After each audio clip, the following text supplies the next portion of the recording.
Pues qué alegría traen siempre los niños.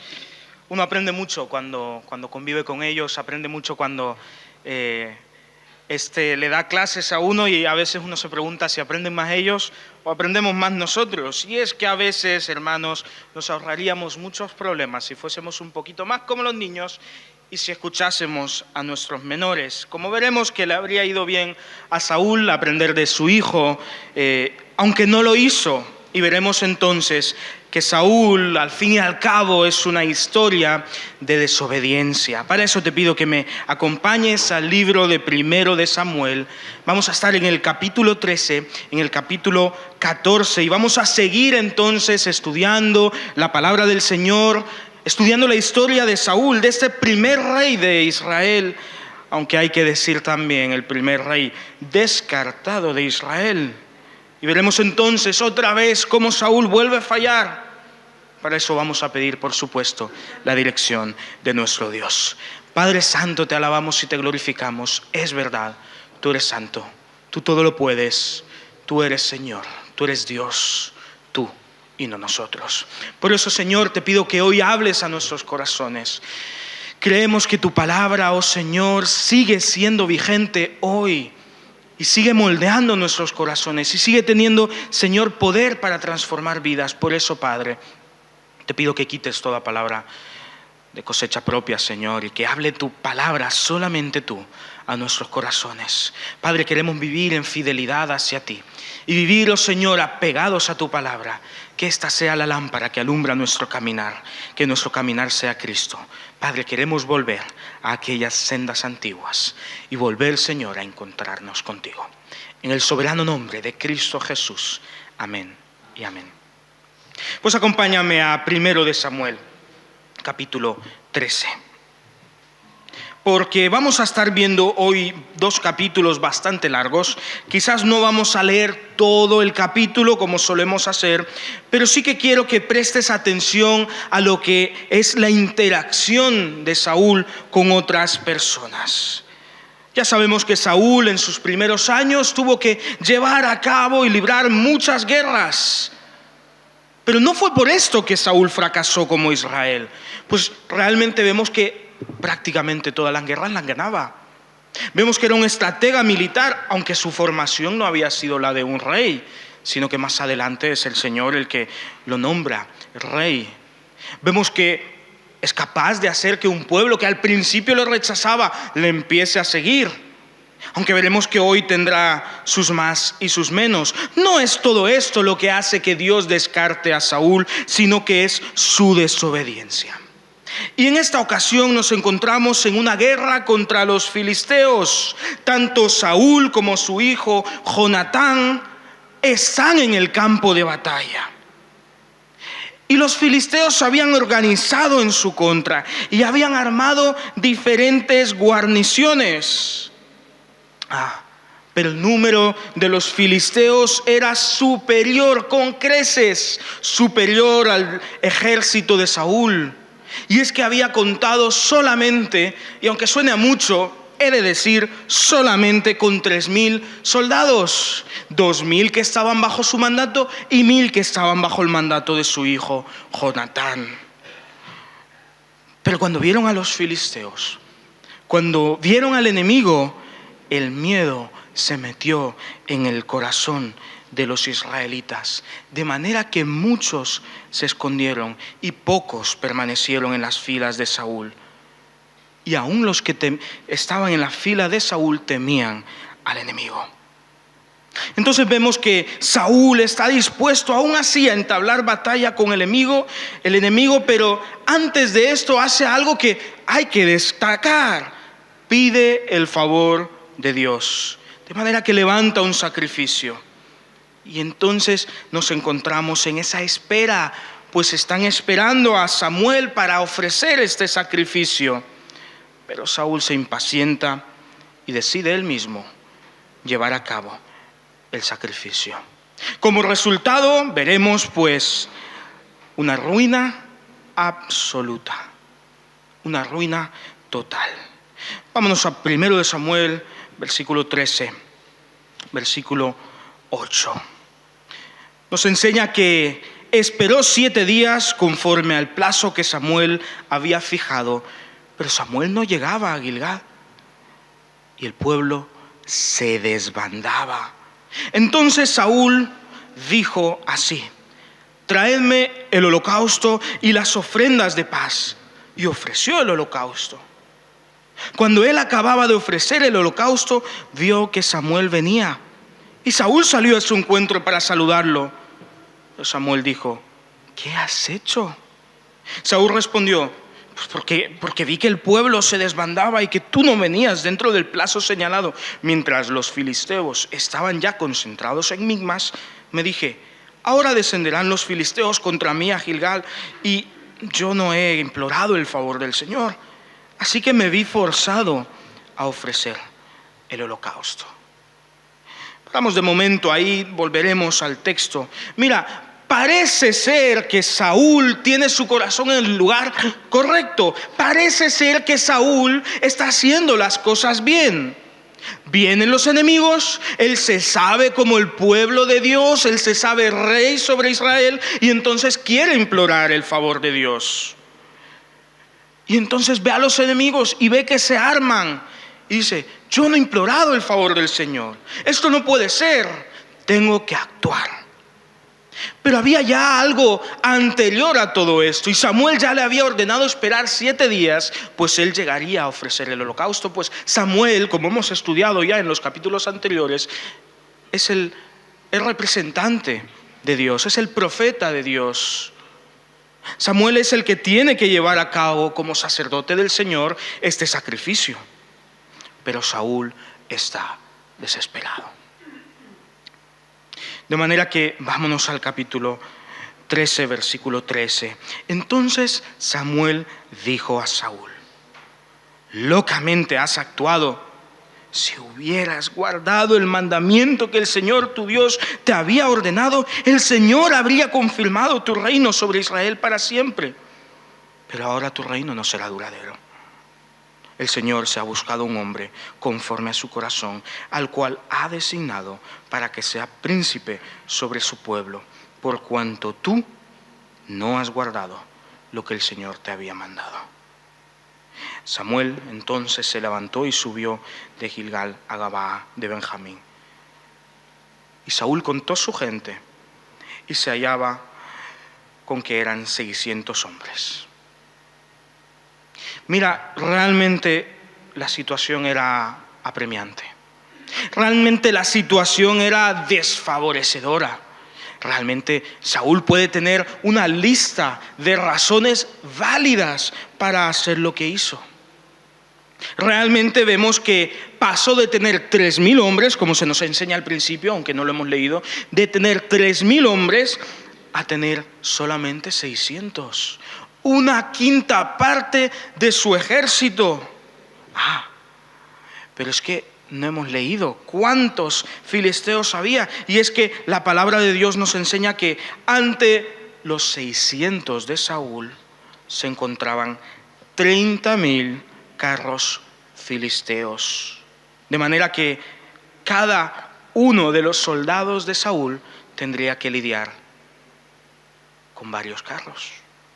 Si antes eran 3,000, les tocaba a 10,000. Si ahora son la quinta parte del ejército, saca tú las cuentas. Los hombres de a caballo de los filisteos eran 6,000.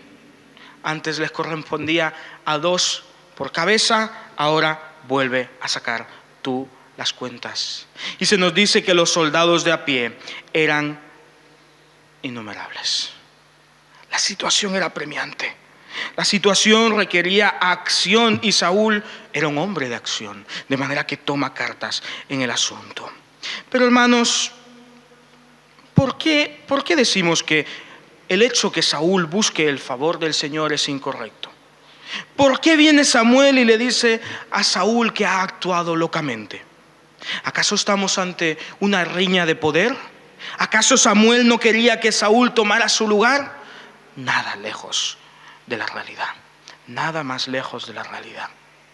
Ya hemos estudiado en otros pasajes, precisamente en 1 Samuel, cómo el pueblo de Dios empieza a usar el nombre del Señor como un amuleto. ¿Te acuerdas cuando llevaron el arca del pacto? Porque dijeron, si el arca del pacto está entre nosotros, la victoria es segura. ¿Y cómo entonces los hijos de Elí murieron en aquella guerra? Porque, hermanos, Saúl no estaba realmente consultando la voluntad de Dios. No es que quisiera el favor del Señor. Saúl quería controlar a Dios. Y ahí está la clave del asunto. Saúl pensaba que por llevar a cabo un sacrificio, entonces la victoria estaba asegurada. Pero en ningún momento busca la voluntad de Dios. En ningún momento vemos que hable con el Señor. Lejos estamos ya de aquel Saúl que nos encontramos en los capítulos anteriores, que era un líder ejemplar, que era un hombre que buscaba la voluntad de Dios, que era un hombre al cual Saúl se alegró en conocer. Lejos estamos ya de aquel Saúl que incluso profetizó, porque el Señor así lo quiso. Estamos ante un Saúl que actúa locamente, porque no confía en Dios. Porque ve la pequeñez de su ejército y no llama al Señor, no clama al Señor, sino que quiere controlar a Dios. Dios le había ordenado esperar. Locamente has actuado, le dice Samuel, si hubieras guardado el mandamiento del Señor. De manera que en su afán por controlar a Dios, Saúl actúa en rebeldía contra Dios, en desobediencia. Saúl se deja influenciar por el pueblo. Ve que sus filas cada vez se quedan en menos y empieza a temer y empieza a dudar. De manera que Saúl, en vez de ser el líder que lleva al pueblo a confiar a Dios, Saúl es un líder que ama su voluntad por encima de la voluntad de Dios. Desconfía de las órdenes de Dios y por esta razón es un varón desobediente. El resultado ante esta locura de Saúl, pues que Saúl queda descartado totalmente. Saúl, locamente has actuado. Si hubieras guardado el mandamiento que el Señor tu Dios te había ordenado, el Señor habría confirmado tu reino sobre Israel para siempre. Pero ahora tu reino no será duradero, porque el Señor ha buscado un hombre conforme a su corazón. Saúl queda descartado. Y ese va a ser, de a partir de ahora, el final del primer rey sobre Israel. Descartado por Dios, descartado por desobediente, porque Dios no trabaja con la desobediencia, trabaja con la humildad. Dios descarta al que desconfía, pero da fe al que, aunque a veces dude, le obedece. Nos recordamos entonces a que él dijo, creo, Señor, pero ayuda mi incredulidad. Porque la obediencia no va a la par muchas veces de nuestra fe. A veces no sabemos por qué el Señor nos demanda obediencia, pero tenemos que movernos a ella. Y al obedecer crecemos en fe. Y Saúl, si hubiese tan solo confiado en el Señor, habría visto con sus propios ojos el resultado de su obediencia y habría sido confirmado como rey sobre Israel para siempre. Pero dejó que su desconfianza hiciera presa de él. Locamente has actuado. Y así entonces encontramos el capítulo 14. Hacemos un pequeño salto. Entendamos que el pueblo filisteo tiene un dominio total sobre Israel. Si antes eran 3,000 soldados, ahora son 600. Y dentro de estos 600, nos narra lo que queda del capítulo 13, no tienen un armamento adecuado, pues los filisteos habían quitado las piedras de afilar, las piedras que utilizaban para afilar las espadas. De manera que solo Saúl y su hijo Jonatán, nos dice la palabra de Dios, tenían herramientas de guerra. De manera que tiene pocos números y dentro de sus números no están preparados. Versículo 1 del capítulo 14. Aconteció un día que Jonatán, hijo de Saúl, dijo al criado que le traía las armas: ven y pasemos a la guarnición de los filisteos que está de aquel lado. Pero no lo hizo saber a su padre. Y así empieza, en medio de todo este caos, así empieza el capítulo 14. Y se nos da a conocer que Jonatán es un hombre también de acción, como su padre. Es un hombre que ve la necesidad y actúa. Pero vamos a ver que Jonatán no es tan parecido como su padre. Vamos a ver que es un hombre distinto en un matiz, pero un matiz muy importante a su padre. De manera que Jonatán y su escudero salen hacia la guarnición de los filisteos sin que nadie lo sepa. Y cuando se encuentran ante la guarnición de los filisteos, entonces Jonatán tiene una idea. Y es que el terreno está lleno de peñascos. Es un terreno lleno de irregularidades. Y entonces Jonatán le dice a su siervo, versículo 6, dijo pues Jonatán a su paje de armas: ven, pasemos a la guarnición de estos incircuncisos. Quizás haga algo el Señor por nosotros, pues no es difícil para el Señor dar la victoria, sea con muchos o con pocos. Y su paje de armas le respondió: haz todo lo que tu corazón te dicte. Ve pues, aquí estoy a tu disposición. Y dijo entonces Jonatán: vamos a pasar hacia esos hombres para que ellos nos vean. Y aquí está la clave. Si nos dicen: esperad hasta que lleguemos a vosotros, entonces nos quedaremos en nuestro lugar y no subiremos hasta donde ellos están. Pero si nos dicen: subid hacia nosotros, entonces subiremos, porque el Señor los ha entregado en nuestras manos. Y esto nos servirá de señal. Hay una diferencia entre Saúl y Jonatán. Saúl es un hombre que dicta. Es un rey que quiere que su voluntad sea hecha. Y es un hombre de acción, pero Jonatán también. En cambio, Jonatán, a pesar de ser un hombre de acción, es un hombre que consulta al Señor. Y de manera que le dice a su siervo, a su escudero: mira, hagamos esto. Si aquellos nos dicen que vendrán a nosotros, nos quedamos aquí. Pero si en cambio nos dicen que subamos, la voluntad del Señor es esa. Y actuaremos conforme a la voluntad del Señor. Porque Jonatán conoce al Señor. De manera que había dicho en el capítulo 6, en el versículo 6, pues no es difícil para el Señor dar la victoria, sea con muchos o con pocos. Y ciertamente Jonatán y su escudero eran pocos. Pero hay confianza en su corazón. A pesar de los números, Jonatán es un hombre que confía en Dios, que consulta a Dios.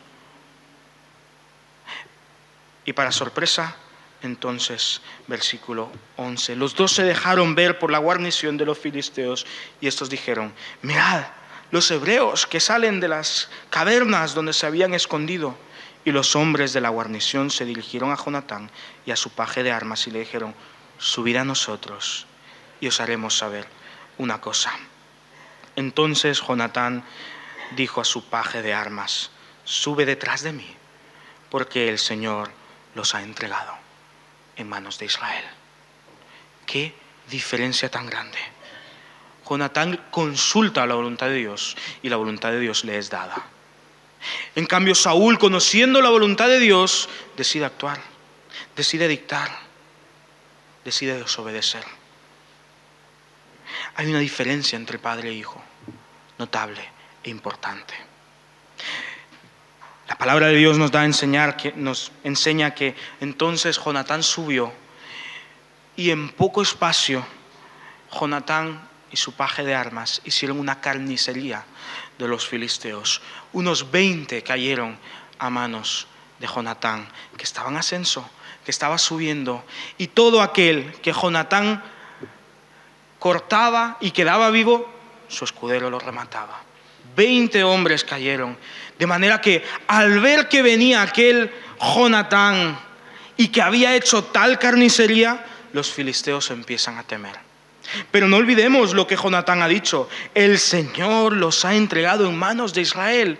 Y entonces nos diremos: ¿por qué hay tanto caos en el ejército de los filisteos si Jonatán solo ha matado 20? Y son muchos más de 30,000. Si aún le quedan muchos que tiene que matar para entonces ver que su ratio quede perfecto conforme a el tamaño de su ejército y el de los filisteos. Bueno, es que el Señor había entregado en manos de Israel a los filisteos.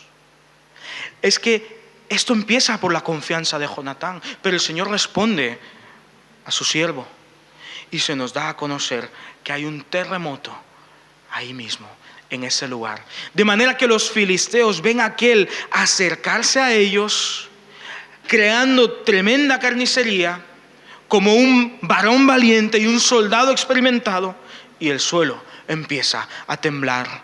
Y ahora son los filisteos los que tienen miedo y los que caen en el caos.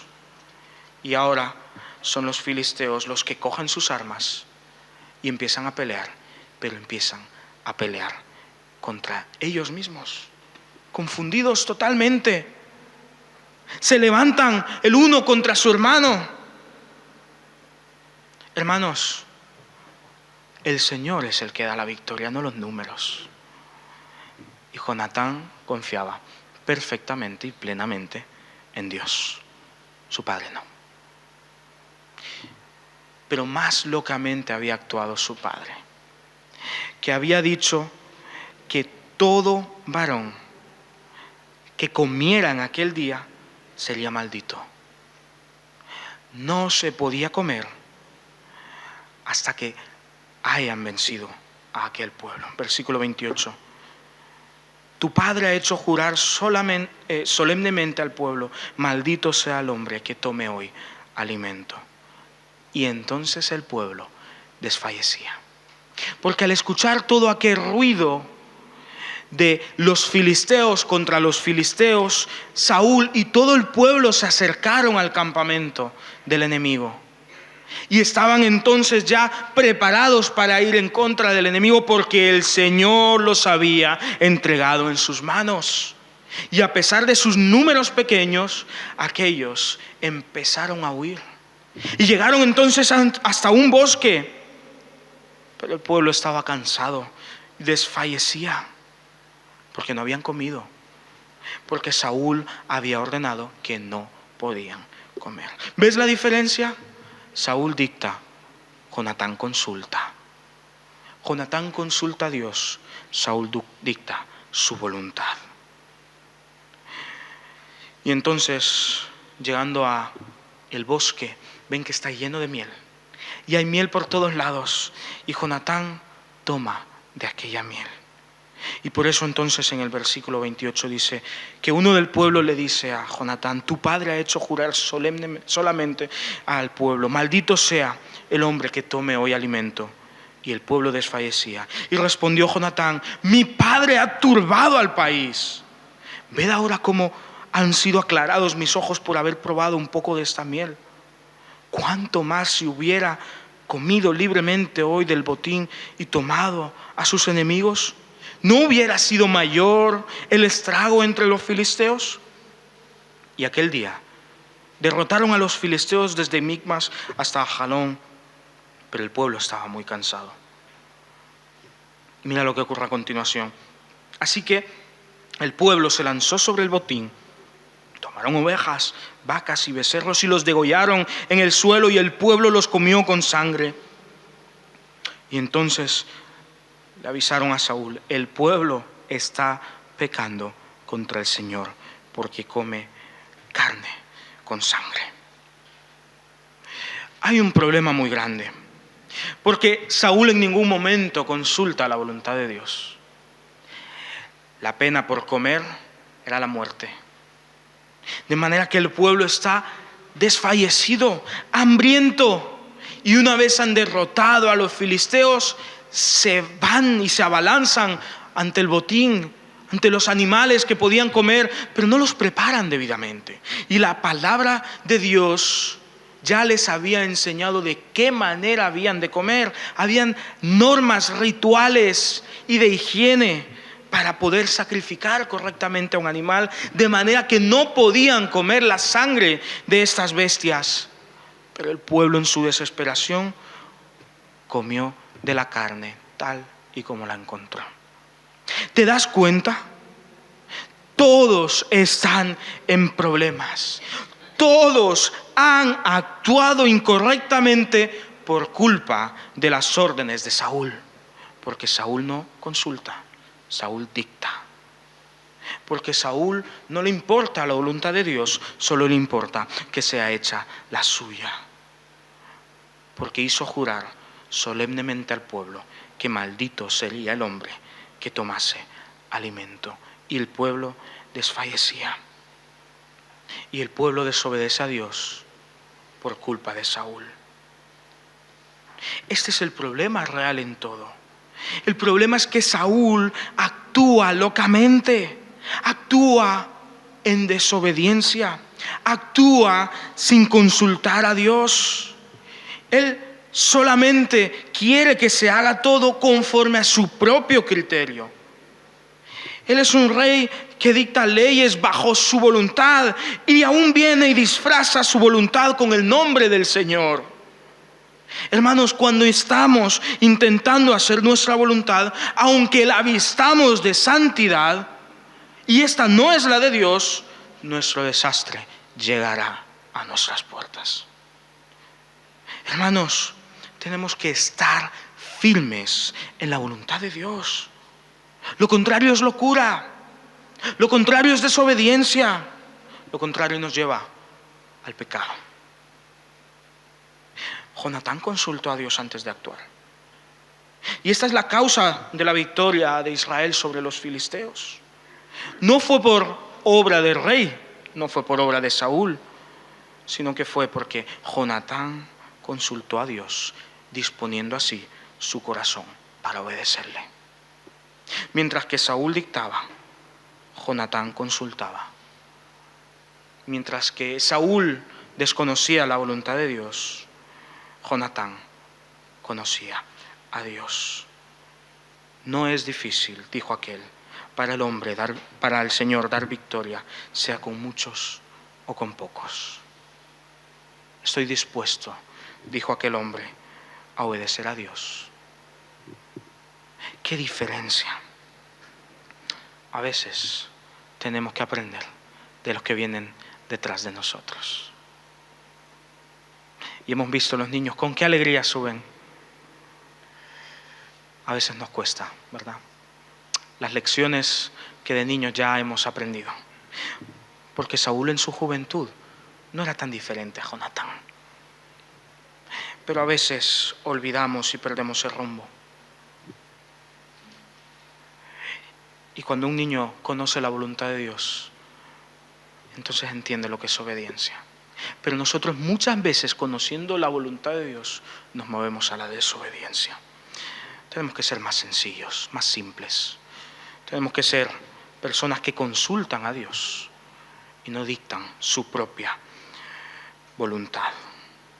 Jonatán es entonces un hombre que busca la voluntad de Dios, que se mueve bajo las órdenes del Señor.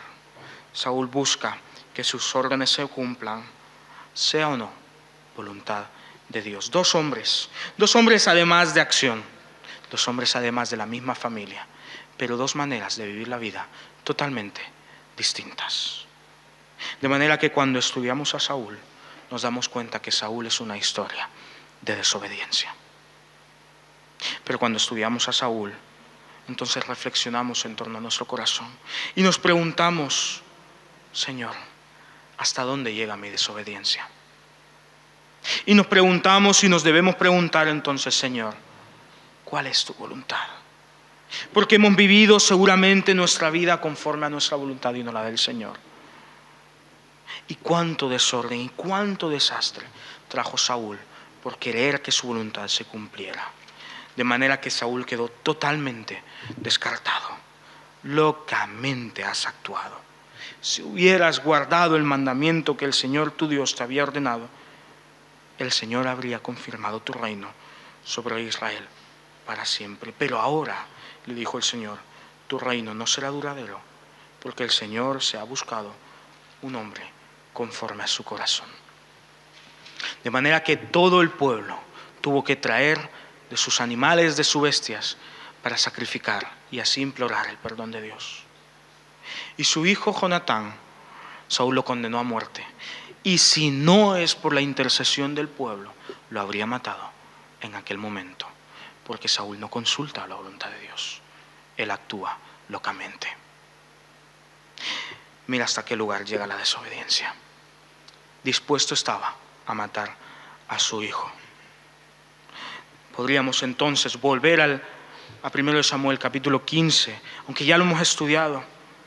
Pero entonces estudiaríamos que Saúl vuelve a desobedecer. Y Saúl vuelve a hacer su voluntad, y el Señor le había mandado esta vez a destrozar a otro pueblo.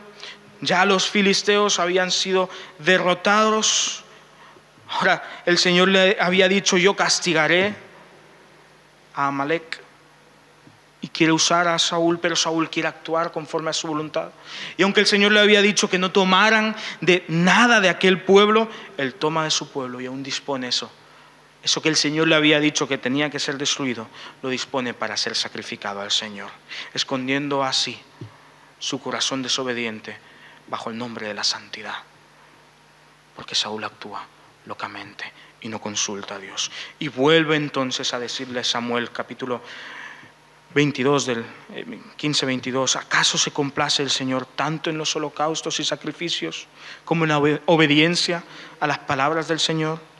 Mejor es obedecer que sacrificar. Prestar atención es mejor que la grasa de los carneros. Como pecado de adivinación es la rebelión, como ídolos e idolatría es la obstinación. Por cuanto rechazaste la palabra del Señor, también Él te ha rechazado para que no seas rey. No rechacemos, hermanos, la palabra de Dios, porque Él nos ha llamado para vivir una vida santa y en obediencia para Él. No vivamos una vida de rebeldía.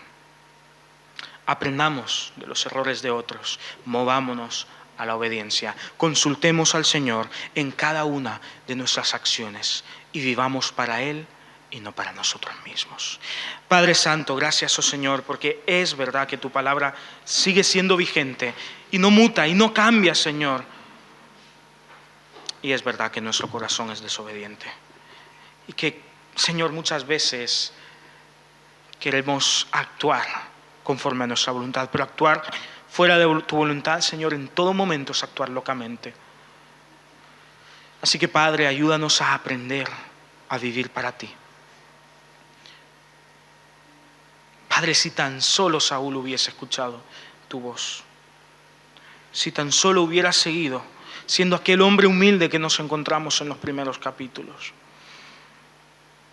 Padre, que en nuestro final, en nuestros últimos días, no se diga si tan solo hubiera. Padre, ayúdanos a vivir una vida de fidelidad y obediencia a ti. De manera que se diga al final de nuestros días, sin lugar a duda, esta era una persona conforme al corazón del Señor. Porque tú descartas al desobediente, pero al que obedece, aun en medio de dudas, aunque la situación sea superior a él, aunque la situación sea apremiante y urgente, Señor, tú bendices al que te obedece, al que se mueve, aunque la fe le flaquee, porque tú das fe en cantidad. De manera que hoy decimos, Señor, creemos en ti, pero ayuda a nuestra incredulidad. Señor, te conocemos, pero danos a conocer también tu voluntad hoy para toda decisión que debamos tomar en todo momento. Señor, te hemos oído, pero te queremos conocer más. Padre, queremos vivir conforme a tu voluntad, conforme a tu palabra. Padre, queremos ser, sí, personas de acción, pero antes de todo eso, personas de obediencia, que consultan a Dios. Padre Santo, sigue moldeándonos conforme a tu carácter, conforme a tu palabra. Y bendito seas, porque, oh Padre, tú das la victoria con pocos o con muchos, pues no dependes de otro, sino de ti mismo. Y tú eres el Dios Todopoderoso, Rey soberano sobre el universo, creador de todo cuanto existe, que dicta y aún los vientos obedecen. Por eso, Señor, te alabamos y te glorificamos por siempre, para siempre. Gracias, oh Señor, por tu salvación. Amén y amén. Que el Señor los bendiga.